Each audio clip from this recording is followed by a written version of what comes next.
Proper Pompey Podcast. Supported by the Heritage Lottery Fund. Hi, I'm Abby. And I'm Joe. And this is the Proper Pompey Podcast. Over the last few months, we've been investigating the Portsmouth accent and dialect, researching its history. And looking at how the way we speak influences people's sense of identity. Professor James Burridge from the University of Portsmouth has used ideas from physics to develop a theory about where and how dialects occur. We visited him to find out more. Portsmouth's a very friendly place, and there's lots of people who've lived here a long time. So you meet people who are Portsmouth born and bred much more than you do in other places. Like I've lived in London and Cambridge, and most of the people you meet there, lots of the people you meet there are not local. Yeah. Whereas I'd say a lot of the people you meet in Portsmouth are local, and that might be one of the reasons why the dialect, if it exists, has survived more than in other places. So because there just are people who... That's what dialects need to persist, is that they need people to not move too much. So people pick up most of their speech patterns when they're young. Yeah. So you need for a place to establish a dialect, a distinctive way of speaking, you need people to be born there and stay there, and then teach their children their own dialect, not deliberately, but indirectly, and then their children to stay there and so on. But if they people move too much, they basically transplant their linguistic features from one city to another, and that disrupts local dialects. Right. Linguists and physicists have been studying very similar phenomena for a really long time. So the way linguists visualise on maps language variation is they draw these lines which they call isoglosses. And an isogloss, it's a line where if you cross it, some little linguistic feature changes form. So that could be the name for an animal like a hedgehog, right. Or it could be the name for a type of food, or it could be the pronunciation of a particular vowel or letter, or it could be something about your grammar, or there's all sorts of different linguistic features which form a dialect and a way of speaking. So these linguists have been drawing these lines on maps for ages, like more than a century.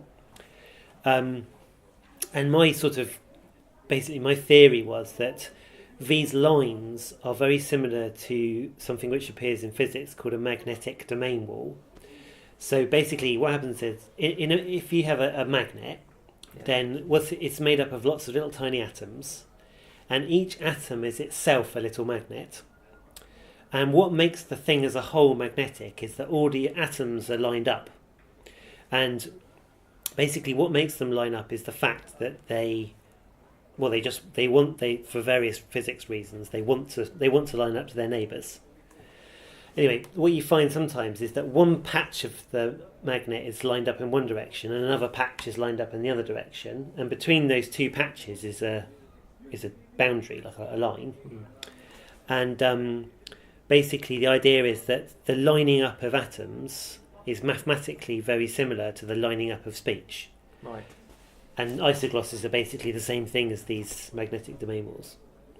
So the way that these domain walls... So there's the analogy between isoglosses and domain walls, but it turns out that domain walls are actually the same thing as the surfaces of bubbles. Right. And the thing they have in common is that if you start with a wiggly domain wall or a bubble that's not very smooth and round, physics makes it smooth out. And that's surface tension. So a surface of a bubble is sort of pulling tight, and in pulling tight it removes kind of wobbles and goes more like a sphere. So the sphere is the shape with minimum curvature. Right. Likewise, if you take a wiggly isogloss, it will straighten out. And if you take a wiggly domain wall, it will straighten out. And the mathematical reason is the same for all three things.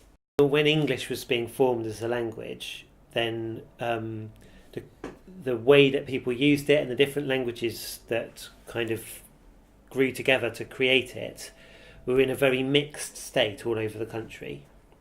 So there were all sorts of very wiggly domain walls everywhere, like a real mishmash of different linguistic features. So you start your country in this really mixed up state, and then you imagine that what it is basically a load of bubbles, and then you just run your equations for bubbles forward in time, and then you just watch how it kind of orders and smooths and changes its pattern. And the idea is that that pattern should be a good prediction for the actual pattern of dialects we have now. If you imagine you're on an isogloss, so you're on the point where people in front of you use linguistic variables of one type and behind you another. So just take a concrete example. So I'm trying to think of... Oh yeah, so there's a type of plant that grows in the New Forest a lot called gorse. Have you know what gorse is? It's like a kind of prickly shrub with yellow flowers. Right. But it used to have lots of different names. So it was called gorse, furze, whim, broom. So there's different... So imagine like you're on the isogloss for gorse and furze. So people to the north of you say furze, and people to the south of you say gorse. But now let's imagine that actually you're on the edge of a city, and people in the city say gorse, and people in the countryside say furze. So if you're on that boundary, because there's a lot more people in the city than there are outside the city, just because as you go about your daily life, you're just much more likely to speak to city people than you are to country people, because there's just so many more of them. So you'll hear the city people saying gorse. Yeah. Because humans being what they are, they tend to copy what they hear most. You'll start saying gorse, so you'll switch, and that will push the isogloss away from the city. So if you imagine an isogloss or like a bubble around the city, the city is forcing that bubble outwards. So that's why big cities like Birmingham and London and lots of other ones, they have their own dialect, because any linguistic innovation inside the city basically gets forced outwards like a bubble, just by that effect. If you did a survey of the way mush was used, then you could certainly plot an isogloss for mush, and then you could check to see whether that isogloss would be predicted by the theory. You could see whether it surrounded the city. So the other thing you've got to realise about this is that although the cities push isoglosses out, the curvature effect, so because the surface tension sucks them back in again. So there's two things. So surface tension is drawing these dialects closer to cities, and the city repulsion effect is pushing them out. So there's a kind of balance point.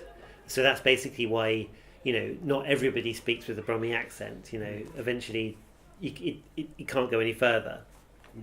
The structure of the coastline of a country or other natural barriers like kind of very dense forest or mountains, they have a very big impact on the evolution of language.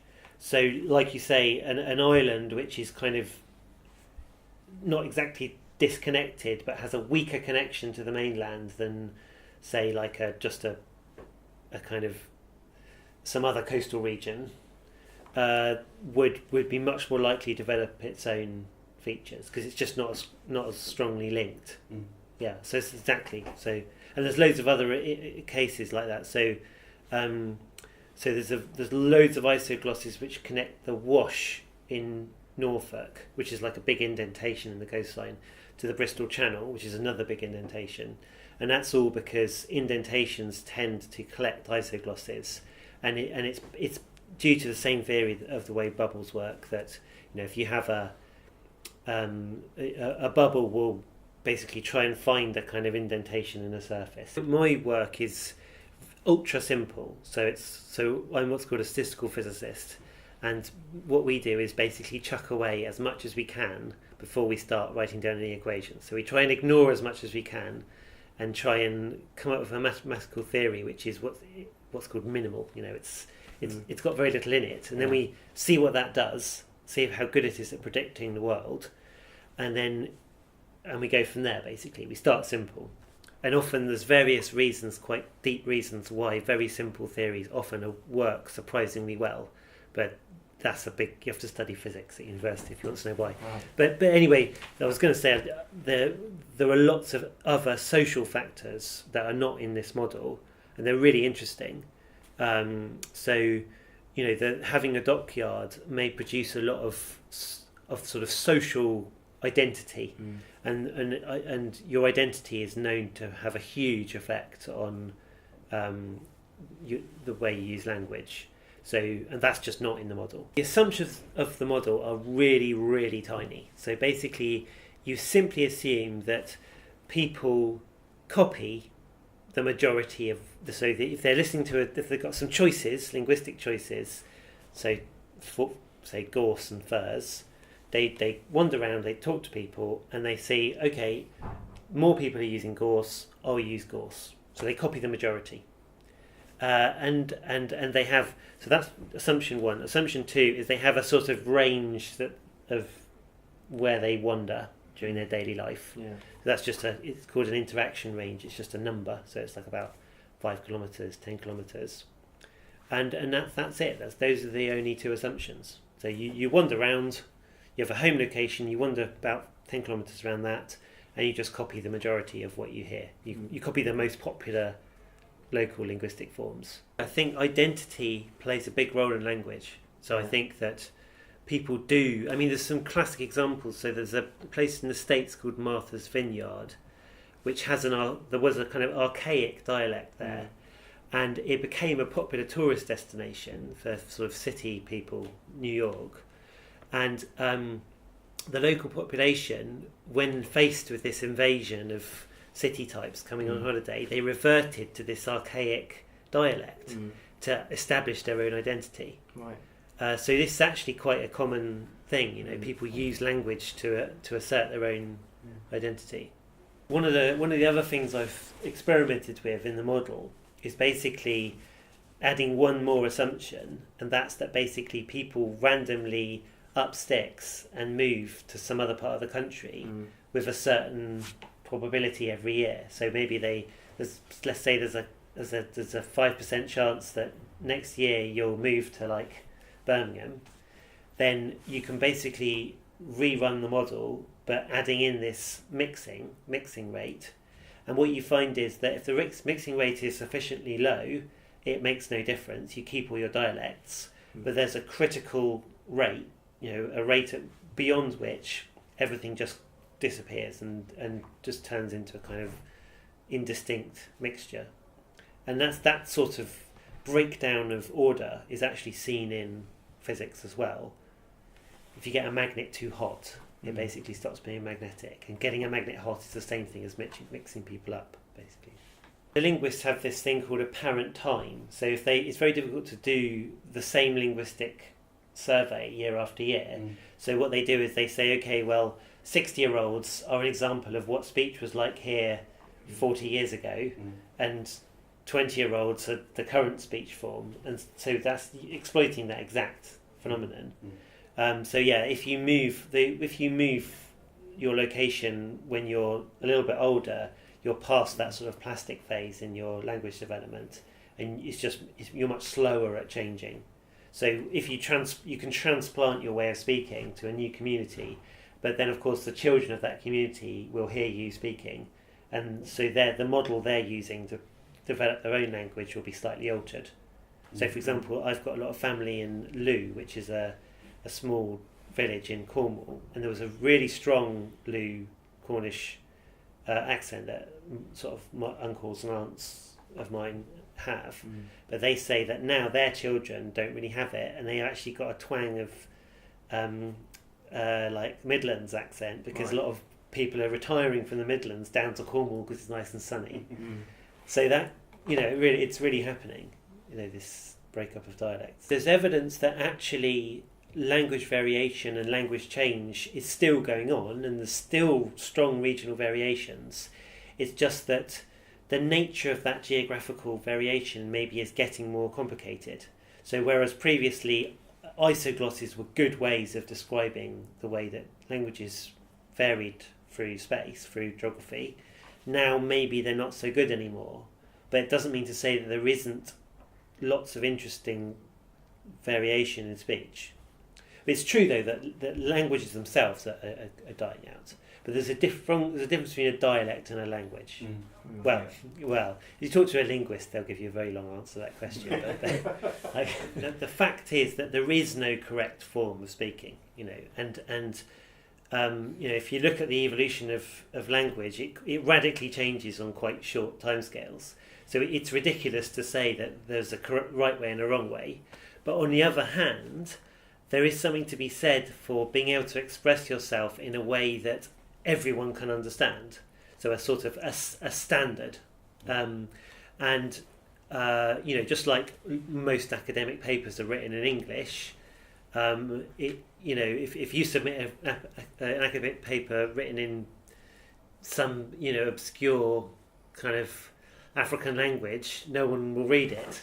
And there's nothing wrong with that language. It's just that no one can understand it. So some people can, but the international scientific community won't understand it. So the point I'm trying to make is basically there's something to be said for a standard, even though there's nothing particularly intrinsically right about it. It's just useful to have that and to teach children and students to use that standard so that they can then effectively communicate with everybody. Places that have a sense of themselves and have a sense of local identity are just good places to live. It makes people trust each other. It brings people together, and I think that's the kind of place that is nice to live in. It's not so good living somewhere where nobody knows each other and there's no common sense of who you are. So I would celebrate these locally distinctive features because I think it makes for a good community. Well, that was certainly science. Join us next week when we talk to the rapper Parv.